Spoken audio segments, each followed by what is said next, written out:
This afternoon, we are joined by Hampton-Dumont High School Superintendent in general, I should say, that is Aaron Becker, as we put a recap to 2024-25. Will ultimately be his last year at HD, as he'll take a job at Prairie City Monroe starting next year. And Mr. Becker, thanks a lot for having us here again. Mitch, good to see you. Been a little bit, but good to talk with you again. Yeah, so how was your third and ultimately your final year here at HD, just to kind of put that in perspective first? Yeah, I can't believe you can say 3 years in already, but it's been a really smooth year, and I think the kids, the staff, community, things have gone really well for us. We always have a challenge or two throughout the year, but overall, it's just great to see kids in classrooms every day, hallways every day, but then also out in their activities of choice, just excelling, and kind of cool to see all the different paths that they're starting to go on.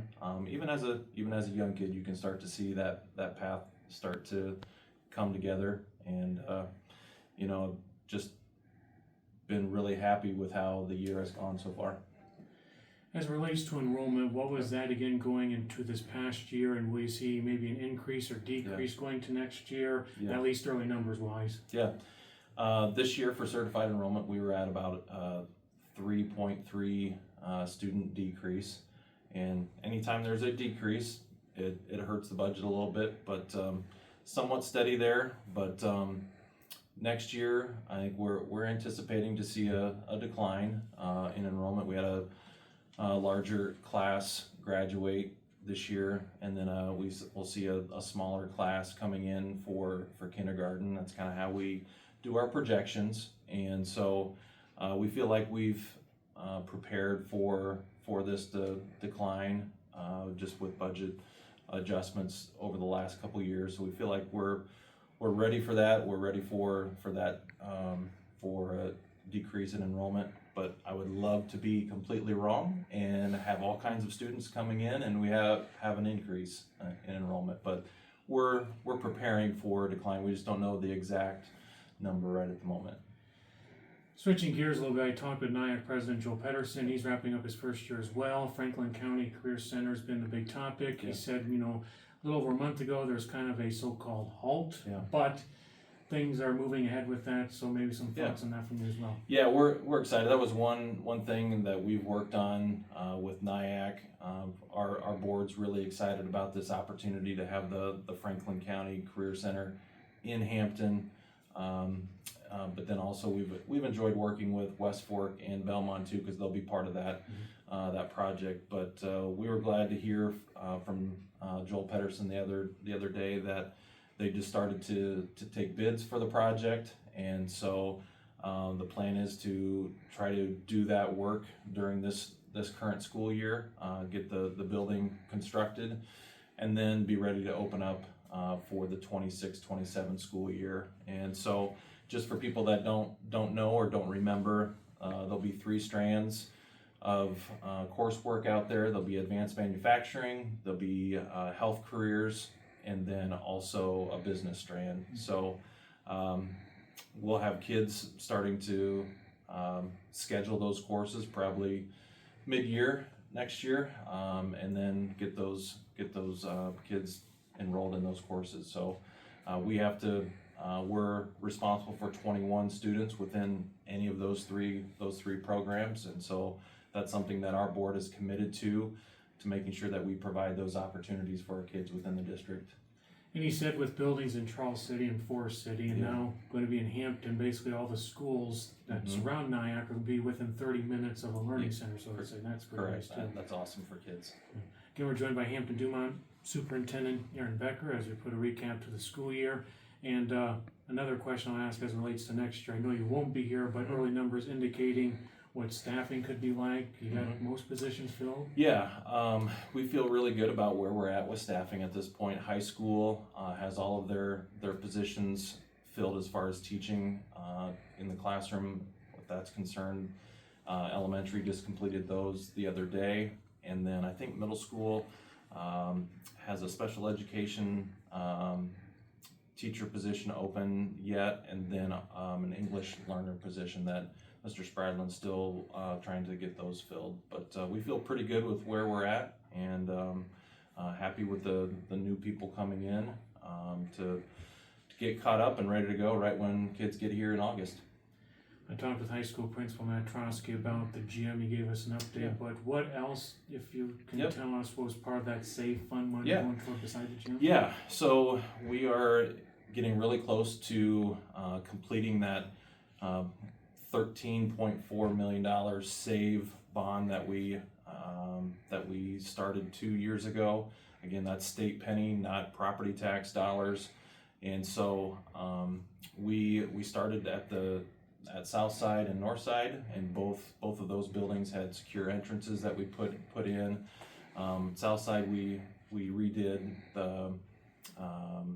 the office area. We added a classroom. We added a vestibule on the back side near the playground, but then we also did a staff parking lot at South Side. So we completed that, and then now at the high school, we're probably about a month and a half from being completed at the high school with the gymnasium, the locker rooms, and then like an activities entrance, lobby space that has concession stand, restrooms, and just a place to kind of hang in that area in between ball games. So once that'll be all summer long, and also what we'll get started right after kids get done with classes will be a new chemistry lab. It'll be completely renovated. We're going to gut it and get it to a modern learning space for our kids that are in science, and then also we will be taking a portion of what some people may know as the media center, and we're going to create a new art room in that space. So a couple new learning spaces out of that state sales tax dollars, but then also some activity spaces too. So we feel like we were able to touch all buildings that really needed it, and we're looking forward to that end product here soon in August. So I think the gym is planned to be open to the public. The 28th of August is what the current plan is. That'd be the first home volleyball game against a local school in West Fork. We thought that might be a good time to open up that space to the community. And finally, talking with Trotsky as well, Yeah. he told me that Tim Felderman was here at a recent board Yep. meeting, so you got to probably discuss with him as well. Yeah, it's been really good over the last couple months. You know, that's the good thing with Tim being hired a few months ago, that I've had an opportunity to talk with him often, just have regular conversations through the phone, have video conferences, or that he'll come here in person just to talk through many different items to get him up to speed, so that once he gets here July 1st, that he can hit the ground running and not have to have a ton of time of catching up. So hoping to do a lot of that right at the moment. So yep, he was here the other night, was able to walk through the new spaces with us, but then also just to be part of a board meeting and what that board meeting looks like on a regular basis.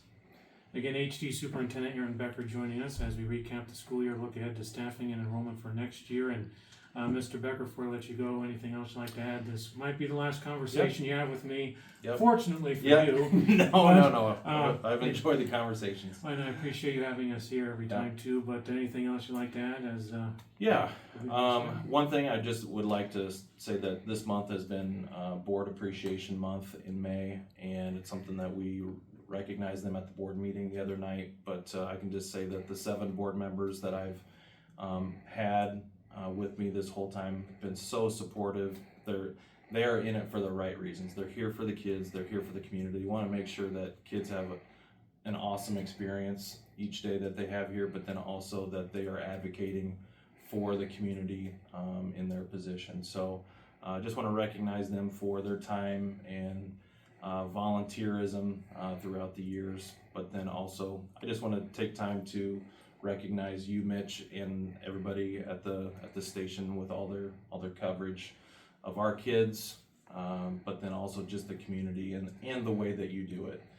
It's always in a positive sense, and then you also give a fair shake to every single club, activity, anybody in the academics field, and we just greatly appreciate that. Well, Mr. Becker, thanks a lot for talking with us, possibly one last time, and a good look at Prairie City Monroe. Thank you very much. All right, that's Aaron Becker, today's guest on the Newsmaker program.